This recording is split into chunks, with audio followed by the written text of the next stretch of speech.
Margaret Wilson sat on her usual bench in Oakwood Gardens Park, enjoying the warm spring afternoon. At 62, she took pride in knowing everyone who lived in the neighborhood. For 15 years, she had been the leader of the Community Watch group, and her neighbors often joked that nothing happened in Oakwood without Margaret noticing. Her tidy house faced the park, with flower beds she tended daily. The front garden had won Best Display 3 years running in the local contest. Margaret believed strongly in order and routine. Each day followed the same pattern: morning tea, gardening, then her afternoon watch at the park while knitting. Today, something different caught her eye. A woman she had never seen before entered the park with a small girl. The woman was black, with kind eyes and neatly braided hair, wearing a doctor's coat. The child was fair-skinned with blonde curls bouncing as she skipped alongside. They looked happy together, but something about the sight made Margaret uncomfortable. Strange, she murmured to herself. I've never seen them in Oakwood before. The woman and child settled on a bench across the playground. The woman pulled out a picture book and the little girl snuggled close as they began reading together. The child's laughter carried across the park when the woman made funny voices for different characters. Margaret couldn't stop watching them. In her 15 years of neighborhood watch, she had developed what she called her sixth sense about things that didn't belong. The woman and child looked so different from each other. Could something be wrong? You can never be too careful these days, Margaret often told her friends at the weekly knitting circle. Children need protection. She remembered the missing child poster she had seen at the grocery shop last week. The details were fuzzy in her mind, but hadn't the missing girl been described as blonde? Margaret's heart beat faster as she watched. The woman brushed the child's hair back gently. The little girl smiled up at the woman with complete trust, but still something didn't feel right to Margaret. She reached into her handbag and pulled out her mobile phone. Her fingers trembled slightly as she dialed.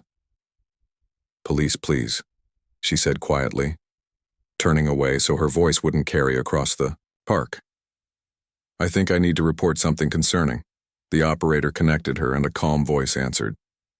"Oakwood Police, how can I help?" Margaret lowered her voice even more. "There's a situation at Oakwood Gardens Park that needs checking. There's a woman with a child who I believe may not be hers. The woman is black, and the little girl is white with blonde hair. They don't look related at all. I've lived here 15 years and have never seen them before." "Are you seeing signs of distress from the child?" the officer asked. Margaret paused, watching as the woman unwrapped a sandwich and broke it in half, giving the larger portion to the girl. "Well, no," Margaret admitted, "but they look so different. I thought it might be worth checking just to be safe." "Better safe than sorry, isn't that what they say?" "We'll send someone to check it out," the officer replied. "Please stay where you are until they arrive." As Margaret put her phone away, the little girl's laughter rang out again. The woman was making silly faces, and the child was completely delighted. They looked so happy together.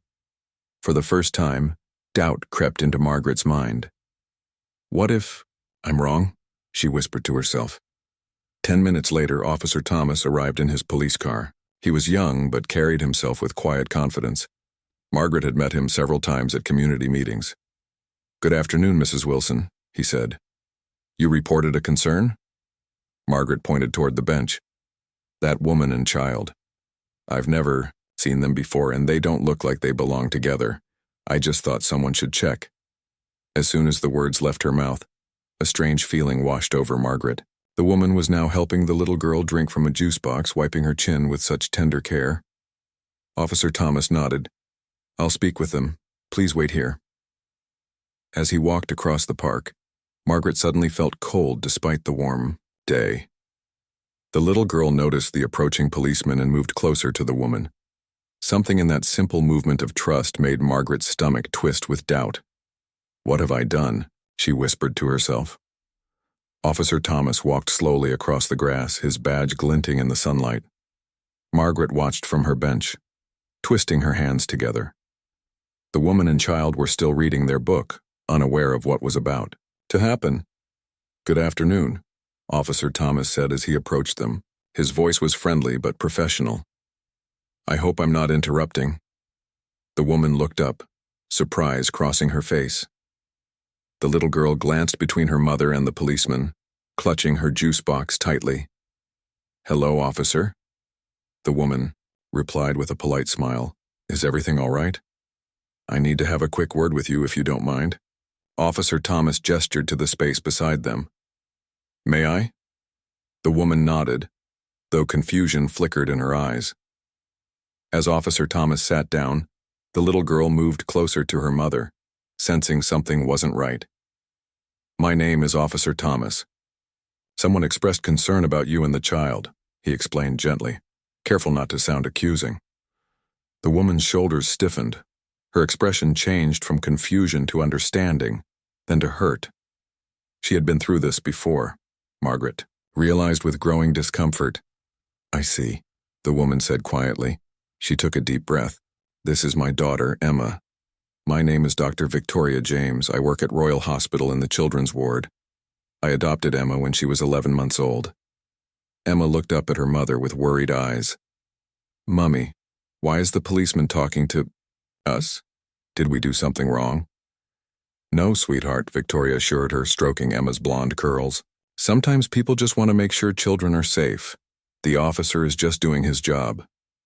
Victoria reached for her handbag, her movements steady, despite the humiliation Margaret could now see in her eyes. She pulled out her wallet and opened it. "Here's my identification," she said, handing her driver's license to Officer Thomas. "And here are some family photos." She flipped through her phone, showing the officer picture after picture. Emma as a baby in Victoria's arms. Emma's third birthday party with a princess cake.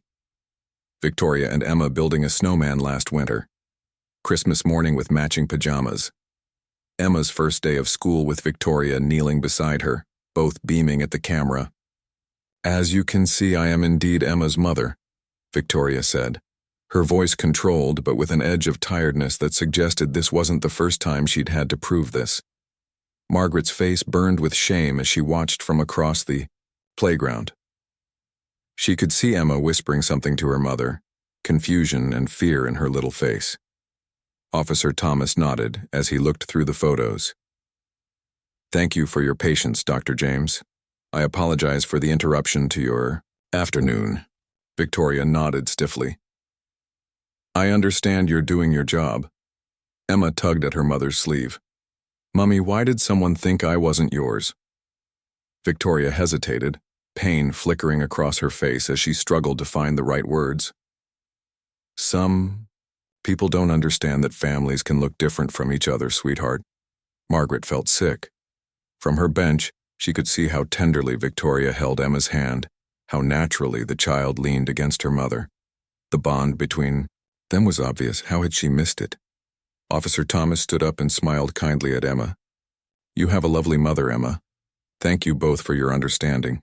Enjoy the rest of your day at the park." As he walked back toward Margaret, his expression grew more serious. Emma's voice carried across the playground.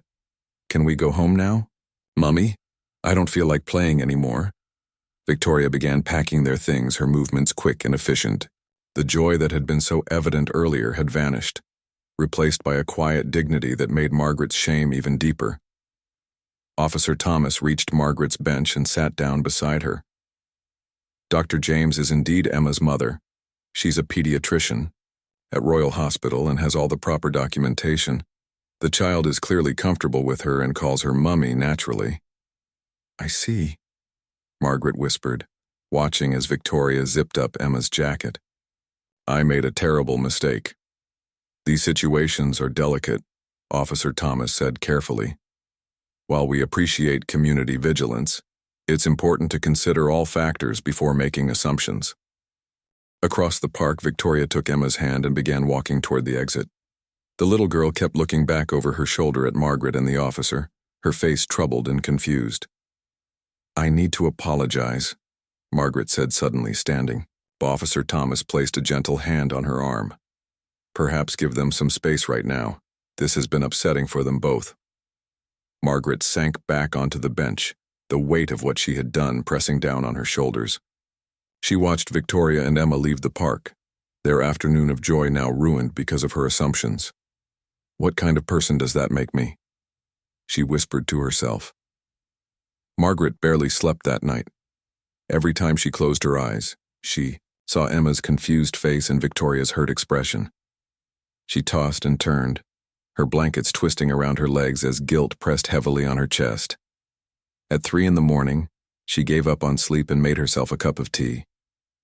She sat by, her kitchen window staring out at the dark street. The houses across from hers were quiet, their windows black. Everyone was sleeping peacefully except for Margaret, whose thoughts wouldn't stop racing. I never thought I was that kind of person, she whispered to her reflection in the window. The woman looking back at her seemed older somehow, lines of worry etched deeper around her eyes. She had always been proud of her neighborhood watch work. She had helped Mrs. Bennett find her lost cat last summer. She had reported the broken street light that made the corner too dark at night. She had organized the neighbors to check on old Mr. Davis during the winter storm when the power went out. But yesterday was different. Yesterday she had seen a loving mother and child and assumed the worst simply because they didn't look alike.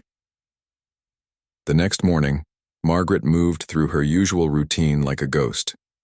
She watered her prize-winning flowers without noticing their bright colors.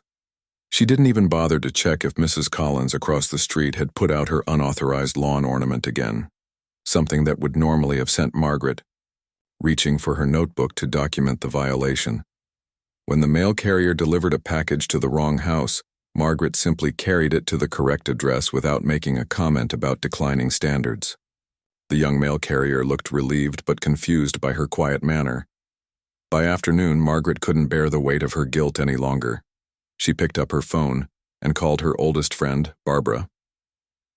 I did something terrible yesterday, Margaret admitted when Barbara answered. What happened? Barbara asked, concern in her voice. Margaret explained everything, her voice cracking with emotion when she described Emma's frightened face. Barbara was silent for a long moment after Margaret finished speaking. You need to apologize, Barbara finally said. Properly. I know, Margaret whispered. But how? They left the park so quickly. I don't know where they live. You said she works at Royal Hospital, right? As a doctor? Yes, that's what she told the officer. Then that's where you'll find her. The next morning, Margaret dressed carefully in her best cardigan and skirt. She picked the finest flowers from her garden, pink roses that had won the garden competition last year. She wrapped them in tissue paper and secured them with a ribbon, her hands trembling slightly. The bus ride to Royal Hospital took 30 minutes.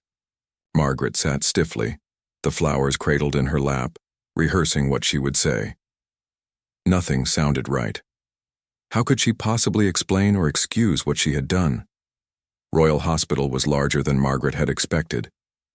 The main entrance opened, into a busy lobby with people coming and going in all directions. Margaret approached the information desk, her heart pounding. I'm looking for Dr. Victoria James, she said to the young man behind the counter. She works in the children's ward. The receptionist typed something into his computer. Dr. James is on duty today. May I ask what this is regarding? It's personal, Margaret said, clutching her flowers tighter. I need to apologize to her. The young man looked at Margaret more carefully, noting her nervous expression and the flowers in her hands. I can page her, but she might be busy with patients. I'll wait, Margaret said firmly, for as long as it takes. She sat in the waiting area for nearly 2 hours, watching doctors and nurses hurry past. Several times, she almost lost her nerve and left. But each time the memory of Emma's face stopped her. Finally, a voice called out, Mrs. Wilson? Margaret looked up to see Victoria James standing before her, still in her doctor's coat with a stethoscope around her neck. Her expression was guarded, a flicker of recognition in her eyes. Dr. James? Margaret stood up quickly, nearly dropping her flowers. Thank you for seeing me. The receptionist said someone was waiting to apologize to me, Victoria said, her voice neutral. I didn't expect it to be you. Margaret held out the flowers, her hands shaking. I am so deeply sorry for what I did. There's no excuse for it. I made a terrible judgment based on based on how you and Emma look different from each other. Victoria didn't take the flowers immediately. She studied Margaret's face, as if looking for something beyond the words.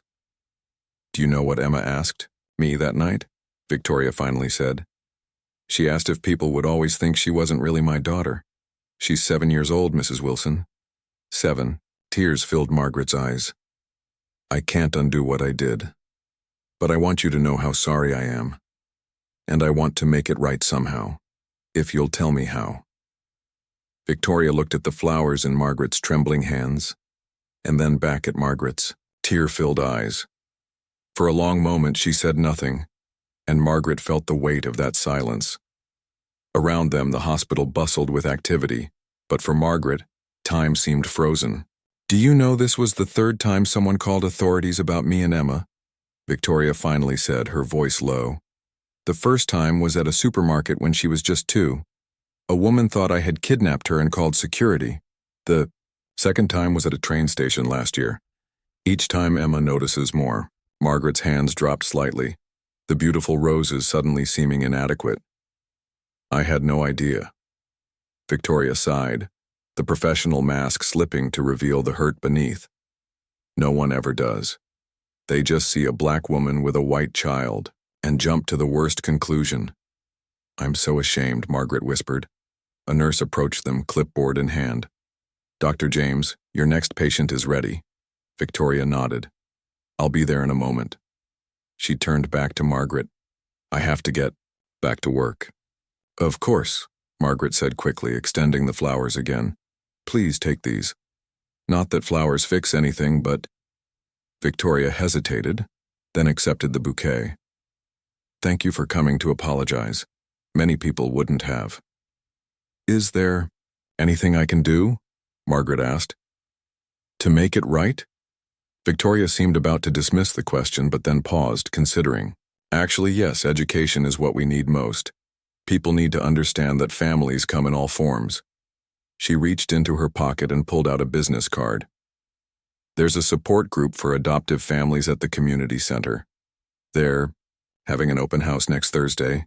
If you truly want to help, start by learning." Margaret took the card, holding it carefully. "I'll be there, I promise." "I need to go now," Victoria said, turning to leave. "Dr. James?" Margaret called after her. "How is Emma?" Victoria's face softened slightly at the mention of her daughter. "She's resilient, but she shouldn't have to be, not about this." After Victoria disappeared down the corridor, Margaret sat heavily in a waiting room chair. She felt drained but somehow lighter for having faced her mistake directly. She looked at the card in her hand, running her thumb over the embossed letters. Rainbow Families Support Network, celebrating family diversity. The following Thursday, Margaret dressed carefully and took the bus to the community center. She almost turned back twice, worried she would not be welcome. But the memory of her promise to Victoria pushed her forward. The community center was a simple brick building with colorful posters in the windows. Inside, a small gathering of about 20 people mingled around tables with refreshments. Margaret recognized Victoria immediately, standing with a small group of parents. Margaret approached hesitantly. Victoria noticed her and excused herself from her conversation. "Mrs. Wilson, you came," she said, sounding genuinely surprised. "I promised I would," Margaret replied. "Well, welcome," Victoria said, gesturing to the room. "This is our support group, parents who have adopted children, many across racial lines. We meet monthly to share experiences and support each other." A tall man approached with a smile. "Victoria, is this a new member?" Victoria glanced at Margaret. "This is Mrs. Wilson. She's here to learn more about diverse families." "James Moore," the man said, extending his hand to Margaret. "My wife and I adopted twins from Ethiopia 5 years ago." Before Margaret could respond, a little voice called out, "That's her, Mummy, the lady from the park." Emma was running toward them, followed by 2 other children. She stopped short when she reached her mother, half hiding behind Victoria's legs as she stared up at Margaret. "Hello, Emma," Margaret said softly, unsure what else to say. "Emma, Mrs. Wilson came to learn about families like ours," Victoria explained, gently. Emma studied Margaret with serious eyes. Do you understand now that Mummy is my real mummy even though we look different? The directness of the question made the adults around them go quiet. Margaret knelt down, despite her arthritic knees, to be at eye level with Emma. Yes, Emma. I understand that now, she said sincerely. And I'm very sorry I didn't understand before. Emma considered this. Her head tilted slightly. Mummy says, when we make mistakes, we have to learn from them. Your mummy is very wise, Margaret said, glancing up at Victoria. Would you like to see my drawing? Emma asked suddenly. I made it for school. It's about different kinds of families. I would like that very much, Margaret replied. Emma ran off to get her backpack. Victoria watched her go, then turned to Margaret, thank you for coming, she said quietly. It means something, that you're trying. I should have done better from the start, Margaret replied. Victoria's expression softened slightly. Yes, but recognizing that is the first step. When Emma returned with her drawing of many different families holding hands under a rainbow, Margaret felt something shift inside her, a crack in a wall she hadn't even known she had built. 6 months had passed since that day in the park. The seasons had changed, summer fading into autumn and now winter approaching. Margaret's garden no longer bloomed with prize-winning flowers, but she hardly noticed. Her attention had turned to something more important. Every Thursday evening, Margaret attended the Rainbow Families meetings at the community center. At first, she had sat quietly in the back, listening as parents shared stories of strange looks in supermarkets, rude questions from strangers, and painful assumptions. Each story had made her wince, recognizing herself in those thoughtless outsiders. Tonight was different. Tonight, Margaret stood at the front of the room, nervously arranging papers on a small table. Are you ready? Victoria asked, placing cups of tea on the refreshment table nearby. I think so, Margaret replied, smoothing her cardigan, though I'm not sure why anyone would want to hear from me. Victoria smiled slightly. Because you changed. That gives people hope. The room filled gradually with familiar faces. Over the months, Margaret had come to know many of the families. James and his wife with their Ethiopian twins, Helen with her adopted son from India, the Williams family with children from 3 different backgrounds, and of course Victoria and Emma, who now waved happily to Margaret without any trace of the fear she had shown that day in the park. Victoria called the meeting to order. Tonight we have something special planned. As you know, next month is Adoption Awareness Month. We've been discussing ways to help our community better understand diverse families. Margaret has been working on an idea she'd like to share. Margaret stepped forward, her hands trembling slightly. 6 months ago, she would never have imagined standing here, addressing this group of people she had once viewed with suspicion. Thank you all for welcoming me into your group, Margaret began. As most of you know, I came here because of a terrible mistake I made. I saw Victoria and Emma in the park and... She paused, still finding it difficult to admit what she had done. I called the police because they didn't look like they belonged together. The room was quiet. Some nodded, all too familiar with such experiences. What I've learned since then has changed me completely, Margaret continued. I've heard your stories. I've seen your beautiful families, and I've realized how narrow my view of the world was. She picked up the papers from the table. I've spoken with the neighborhood watch groups across town. They've agreed to let me run a training program on diverse families and avoiding harmful assumptions. I've also reached out to local schools about hosting a family diversity day with your help. Emma, who was sitting beside her mother, raised her hand. At 7.5 years old, she took meetings very seriously. Yes, Emma? Margaret smiled. Will you use my drawing in your training? Emma asked. The one with all the different families? I would be honored, Margaret replied. In fact, I was hoping many of the children might contribute artwork showing their families. Victoria looked at Margaret with genuine warmth. Over the months, their relationship had slowly transformed from awkward tension to cautious respect, and finally to something approaching friendship. After the meeting, as people gathered around the refreshment table, James approached Margaret, UQ. No, he said, When Victoria first told us about what happened in the park, I was angry. I thought, here's another person who will never understand. I didn't think you'd actually show up that first night. Margaret nodded.